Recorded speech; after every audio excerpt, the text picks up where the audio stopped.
Capítulo 48. Hasta entonces, en que se veía amenazada de perderlo, Emma nunca se había detenido a pensar en lo mucho que dependía su felicidad del hecho de ser la primera para el señor Knightley, la primera en su interés y en su afecto.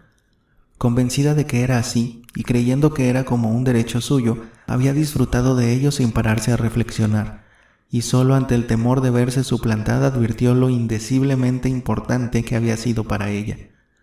Hacía tiempo, mucho tiempo, que sabía que era la primera, ya que, al no tener mujeres en su familia, solo Isabela podía aspirar a compararse con ella, y Emma siempre había sabido exactamente hasta qué punto quería y apreciaba a Isabela. Durante muchos años Emma siempre había sido su amiga favorita. Ella no lo había merecido. A menudo se había mostrado indiferente, e incluso con mala intención. Había desdeñado sus consejos y en ocasiones incluso se había opuesto voluntariamente a él, sin reconocer ni la mitad de sus méritos, disputando con él porque se negaba a admitir la falsa e insolente idea que tenía de sí misma. Pero a pesar de todo, por la relación familiar y por la costumbre, y gradas a su espíritu superior, él la había querido y había velado por ella desde niña con el propósito de que fuera mejor y con un afán de que obrara rectamente que nadie más había compartido con él. A pesar de todos sus defectos, Emma sabía que la quería, acaso podía decir que la quería mucho. Sin embargo, cuando pensaba en las posibilidades del futuro no se veía con ánimos de verlas muy halagüeñas. Harriet Smith podía considerarse a sí misma digna de ser amada de un modo especial, exclusivamente, apasionadamente por el señor Knightley. Ella no podía engañarse a sí misma pensando que él estaba ciego al sentirse interesado por Harriet. Tenía una prueba muy reciente de su imparcialidad. Cómo se había disgustado al ver su proceder con la señorita Bates, de qué modo tan claro y tan enérgico se había expresado sobre aquel caso, no demasiado enérgico si se tenía en cuenta la ofensa, pero sí, con mucho, demasiado enérgico, como para suponer que detrás de aquella actitud había un sentimiento menos rígido que el de una justicia inexorable y una buena voluntad clarividente. No tenía esperanzas, nada que mereciera el nombre de esperanzas de que pudiera sentir por ella aquella clase de afecto en la que ahora pensaba, pero había una esperanza, a veces débil, otras mayor, de que Harriet se hubiese engañado a sí misma y diera al afecto que el señor Knightley sentía por ella más importancia de lo que en realidad tenía. Debía desear por el bien de su amigo, que ella fuera la única en pagar las consecuencias, pero que siguiera soltero hasta el fin de su vida. Si Emma hubiera estado segura de esto, de que él nunca se iba a casar, estaba convencida de que quedaría totalmente satisfecha. Solo que siguiera siendo el mismo señor Knightley para ella y para su padre, el mismo señor Knightley para todo el mundo, que Donwell y Hartfield no perdieran nada de su inapreciable trato amistoso y cordial, y la paz de Emma quedaría asegurada para siempre. En realidad el matrimonio no estaba hecho para ella. Sería incompatible con sus deberes para con su padre y con lo que sentía por él. Nada podría separarla de su padre. No se casaría, ni siquiera si se lo pidiese el señor Knightley. Su más ardiente deseo debía ser que Harriet tuviera una decepción, y confiaba que cuando pudiera volver a verles juntos por lo menos podría conjeturar qué posibilidades había para ello. A partir de entonces les observaría con la máxima atención, y por desgracia, como hasta entonces ni siquiera había sabido comprender a las personas que había estado vigilando, no sabía cómo llegar a admitir que también en aquella ocasión podía equivocarse. Esperaba volver a ver al señor Knightley un día u otro. No tardaría en poder ejercitar sus dotes de observación.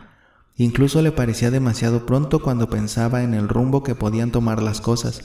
Entretanto decidió no volver a ver a Harriet. No beneficiaría a ninguna de las dos ni se sacaría ninguna ventaja de hablar más de aquel asunto.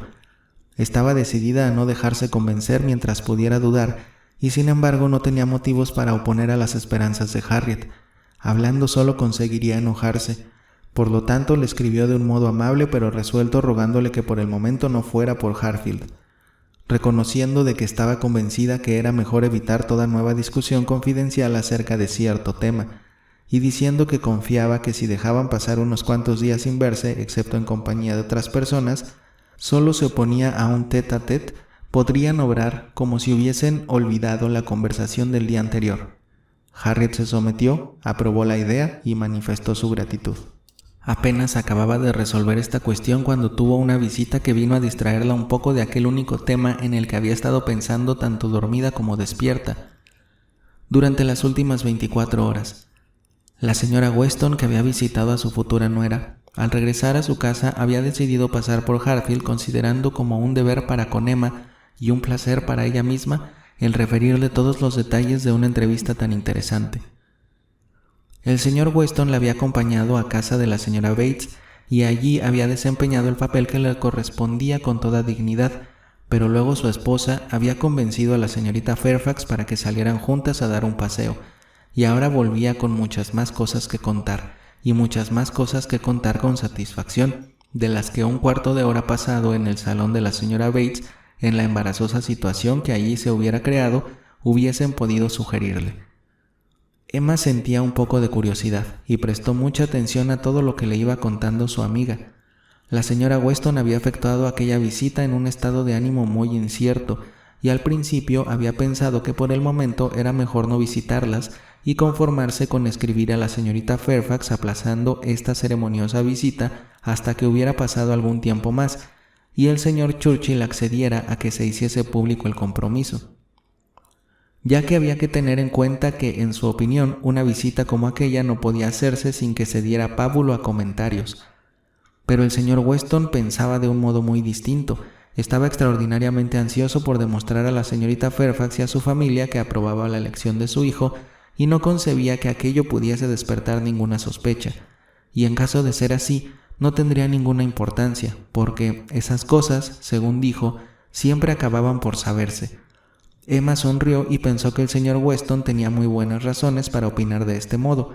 En resumen, que habían ido, encontrándose con que el desconcierto y la turbación de la joven no podía ser mayor. Apenas había podido decir ni una palabra, y todo su aspecto y sus actitudes demostraban que se hallaba profundamente afectada. La serena y cordial satisfacción de la anciana y la entusiástica alegría de su hija, que resultó ser tan intensa que ni siquiera le dejaba hablar tanto como de costumbre, constituyeron en medio de todo un gran espectáculo, casi conmovedor. Tan respetable parecía su felicidad, tan desinteresada en sus manifestaciones, pensaban tanto en Jane, tanto en todo el mundo y tan poco en ellas mismas, que suscitaban los sentimientos más entrañables. La reciente enfermedad de la señorita Fairfax ofreció a la señora Weston una excelente excusa para invitarla a dar un paseo. Al principio se había mostrado retraída y había rechazado el ofrecimiento, pero al ver que se insistía, terminó aceptando, y durante aquel paseo, en coche, la señora Weston, alentándola con palabras llenas de afecto, consiguió vencer su reserva y hacer que conversaran sobre el tema que a ambas les interesaba más. Jane empezó por excusarse por el silencio poco amable con que había recibido a los dos esposos y manifestó la enorme gratitud que siempre había sentido por ella y por el señor Weston. Pero una vez terminadas estas efusiones, hablaron durante un buen rato del estado presente y futuro de aquel compromiso matrimonial. La señora Weston estaba convencida de que aquella conversación debía constituir un gran alivio para su compañera, que durante tanto tiempo había estado tan encerrada en sí misma, y quedó muy complacida con todo lo que ella le dijo acerca del caso. Sobre todo lo que había sufrido, ocultándolo durante tantos meses, continuó la señora Weston. Me ha hablado con mucha energía. Una de las cosas que me ha dicho ha sido: no voy a decir que desde que me comprometí con él no haya tenido momentos felices, pero sí que desde entonces no he disfrutado de una sola hora de tranquilidad. Y al decir esto le temblaban los labios. Emma, y te aseguro que ha sido algo que me ha llegado muy hondo. Pobre muchacha, dijo Emma, entonces ella cree que hizo mal al aceptar el comprometerse en secreto, ¿no? ¿Que hizo mal? Creo que nadie le haría más reproches de los que está dispuesta a hacerse a sí misma. Las consecuencias, me decía, para mí han sido un estado de continua zozobra, y así tenía que ser, pero a pesar de todo el castigo que un mal proceder puede acarrearnos, el proceder no por eso deja de ser menos malo. Sufrir no es expiar.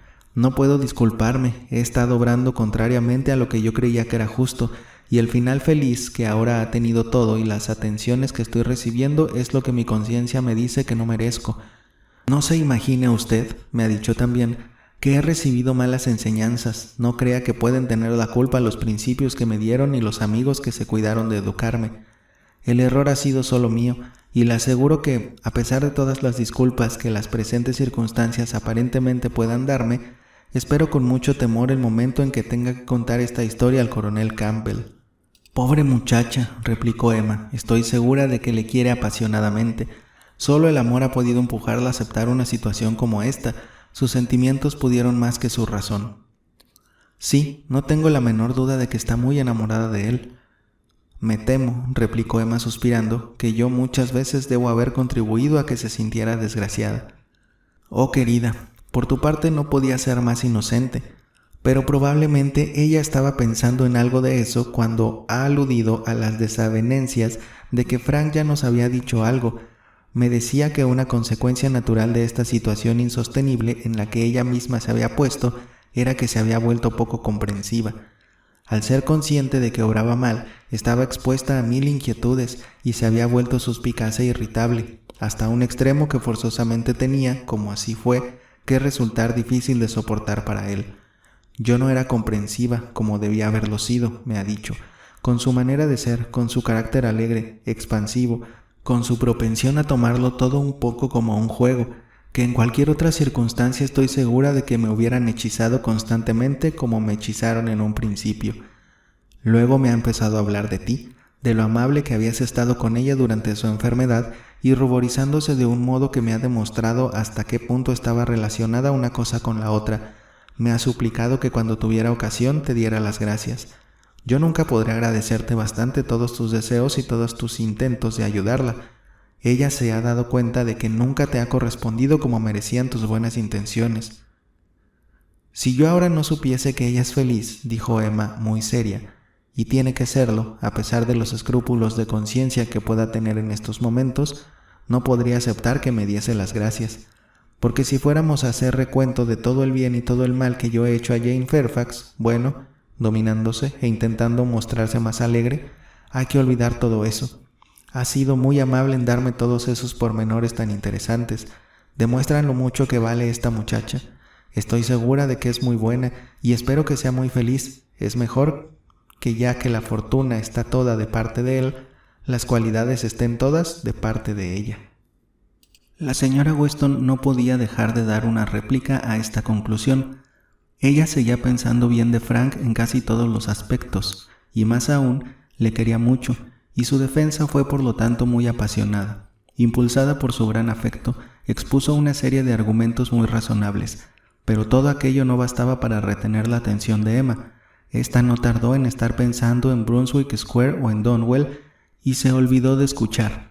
Y cuando la señora Weston terminó diciendo: «Todavía no hemos recibido la carta que estamos esperando con tanto interés, pero no creo que pueda tardar mucho», se vio obligada a hacer una pausa antes de contestar, y por fin contestar al buen Tuntún antes de que pudiese recordar qué carta era aquella que tenían tanto interés por recibir. «¿Te encuentras bien, Emma?», fue la última pregunta de la señora Weston al despedirse. «Oh, perfectamente. Yo siempre me encuentro bien, ya lo sabes. No te olvides de decirme algo de la carta tan pronto como la recibáis». Las confidencias de la señora Weston proporcionaron a Emma más materia para reflexiones desagradables al aumentar su estima y su compasión por la señorita Fairfax y al avivar el recuerdo de lo injusta que había sido con ella tiempo atrás. Lamentaba amargamente no haber intentado tener con ella una amistad más íntima, y enrojecía de vergüenza al pensar que en buena parte la causa de su actitud no había sido otra que la envidia. Si hubiese hecho caso de los deseos del señor Knightley prestando estas atenciones a la señorita Fairfax, como era en todos los aspectos su deber, si hubiese intentado conocerla mejor, si hubiese hecho todo lo posible por su parte porque se estableciera un trato más íntimo, si hubiese tratado de hacer de ella su amiga en vez de elegir a Harriet Smith. De haber obrado así, según todas las probabilidades, ahora se hubiese ahorrado aquellas zozobras que entonces estaban acosándola. Por su cuna, por sus aficiones, por su educación, parecía destinada a ser amiga suya, a que ella la acogiese con agrado. Y por parte de Jane, ¿cómo era aquella muchacha?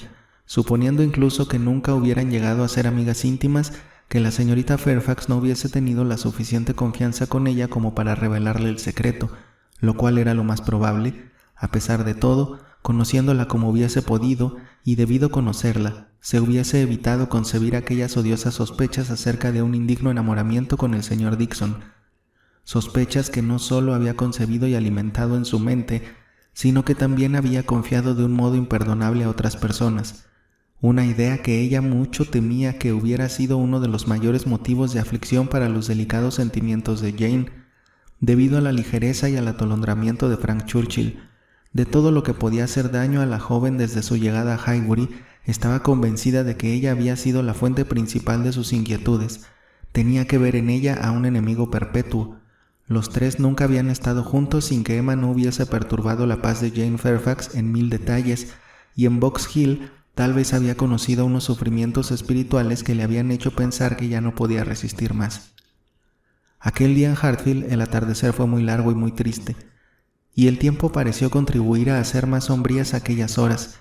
Se desató una borrasca de lluvia fría, y julio solo era patente en los árboles y arbustos, que el viento iba desnudando, y en la duración de la luz que prolongaba aún por más tiempo aquel melancólico espectáculo.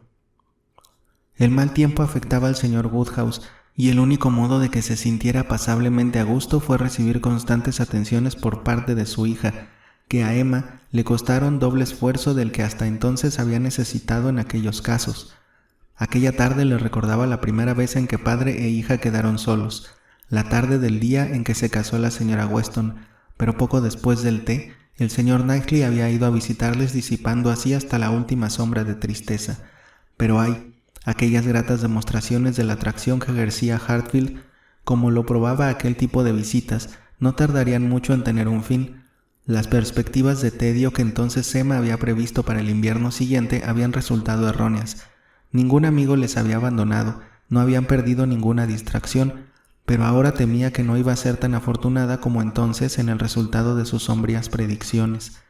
El porvenir que se abría ante ella era tan amenazador que no podía ser totalmente conjurado. Si todo lo que podía ocurrir en el círculo de sus amistades ocurría, Hartfield debía quedar relativamente abandonado, y ella tendría que alentar a su padre con los ánimos que le quedaran de su desaparecida felicidad. El niño que iba a nacer en Randalls crearía un vínculo mucho más fuerte que el que representaba ella misma, y el corazón y el tiempo de la señora Weston serían absorbidos por él. La perderían, y probablemente en gran parte iban a perder también a su marido. Frank Churchill no volvería más, y era lógico suponer que la señorita Fairfax pronto dejara de pertenecer a Highbury. Se casarían y se instalarían en Enscombe o cerca de allí. Iba a perder a las personas que más apreciaba. Si a estas pérdidas había que añadir la de Donwell, ¿qué amigos cordiales e inteligentes iban a quedar cerca de ella? El señor Knightley ya no volvería a hacerles compañía por las tardes, ya no volvería a visitarles a todas horas, como si estuviera siempre dispuesto a cambiar su propio hogar por el suyo. ¿Cómo iba a poder soportar todo eso? Y si la causa de que le perdieran era Harriet, si a partir de entonces había que resignarse a la idea de que encontraba en la compañía de Harriet todo lo que él necesitaba, si Harriet iba a ser para él la elegida, la primera, la amiga más querida, la esposa en quien debía cifrar toda la felicidad del mundo, ¿qué idea podía resultar más desconsoladora para Emma, sino la que no podría jamás apartarse de su mente, de que todo habría sido obra suya? Cuando sus reflexiones llegaban a este punto extremo, no podía evitar estremecerse, emitir un profundo suspiro e incluso pasear por la habitación durante unos breves segundos, y el único pensamiento del que podía extraer algo parecido a un consuelo, a una resignación, era su decisión de que a partir de entonces iba a corregirse, y la esperanza de que, aunque el próximo invierno y todos los demás inviernos que vinieran no pudieran compararse a los pasados en animación y en alegría, iban a encontrarla más sensata, conociéndose más a sí misma, y terminarían dejándole menos cosas de que arrepentirse.